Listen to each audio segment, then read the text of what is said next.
Trump ये पहले ही कह चुके हैं कि वो गाजा पट्टी को पूरी तरह से साफ करके ट्रंप सिटी बनाना चाहते हैं। ट्रंप अभी मिडल ईस्ट की यात्रा पर गए हुए हैं और यहाँ पर ट्रंप ने जिस तरह से फॉरेन पॉलिटिक्स किए वो समझने लगा। ईरानी ने अल कायदा की मदद से बशर अल असद को सत्ता से हटा दिया था। अभी ट्रंप सऊदी अरब में जुलानी से मिलते हैं और कहते हैं कि आप एक अट्रैक्टिव और टफ प्रेसिडेंट है, हम तुम्हारे यहाँ पर नई सरकार का वेलकम करते हैं।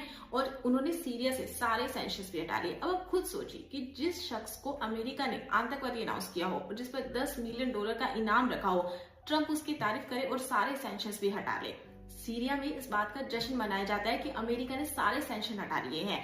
अब अमेरिका और सऊदी भी वहां पे निवेश करेंगे और अब वो भी ट्रेड कर सकेंगे। अब आप सोच रहे होंगे कि ट्रंप ने ऐसा क्यों किया। सीरिया है जिस पर असद का शासन था, जो कि एक शिया मुस्लिम है। ईरान भी शिया मुस्लिम है। लेबनान में हिजबुल्ला था, जो कि एक शिया मुस्लिम है। इस तरह से इन शिया मुस्लिम का एक ग्रुप बना हुआ था। सीरिया में जो असद की सरकार है वो रूस और ईरान की मदद से चलती थी। यहाँ पर रूस ने अपने लगभग 60,000 सैनिकों को तैनात किया हुआ था, जिसकी वजह से ना रूस का मिडिल ईस्ट के अंदर काफी प्रभाव था। ईरान भी सीरिया का कई बार युद्ध इजराइल पर हमला करने के लिए करता था।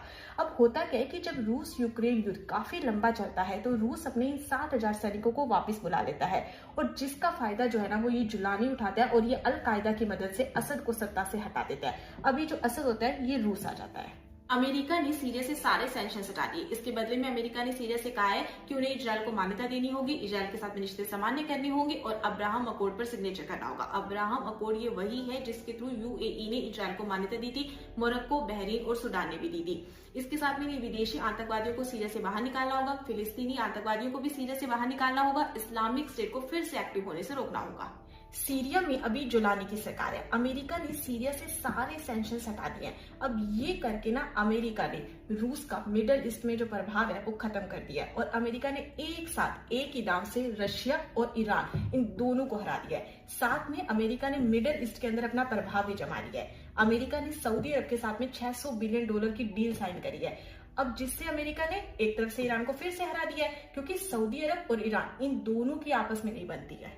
सऊदी अरब को इससे ये फायदा हुआ कि उसने ईरान को काउंटर करने के लिए सीरिया में एक नई सरकार को जगह दिला दी। देखो, सऊदी अरब और ईरान इन दोनों में इस बात को लेकर फाइट होती रहती है कि मुसलमानों का लीडर कौन होगा। ईरान का ये कहना है कि शिया मुसलमानों के नाम पर वो पूरे मुसलमानों को लीड करेंगे और वहीं सऊदी अरब का कहना है कि वो सुन्नी के नाम पर लीड करेंगे। और ये जो शिया सुन्नी का विवाद है ना, ये भी अमेरिका का ही पैदा किया हुआ है। अब अगर सीरिया का समर्थन इजराइल को मिलता है तो इजराइल और ज्यादा पावरफुल हो जाएगा और कल को फ्यूचर में ये भी हो सकता है कि ट्रंप सऊदी अरब से कहें कि देखो, मैंने आपके कहने पर सीरिया से सारे सैंक्शंस हटा दिए थे, अब आप भी इजराइल को मान्यता दे दीजिए। अगर ऐसा होता है तो सोचो उन फिलिस्तीनियों का क्या होगा। और कल को ये भी हो सकता है कि मिडिल ईस्ट के देश मुस्लिम होते हुए भी उन्हें इजराइल को मान्यता देनी पड़े। इन सब पर ना आपकी क्या ओपिनियन है, मुझे कॉमेंट सेक्शन में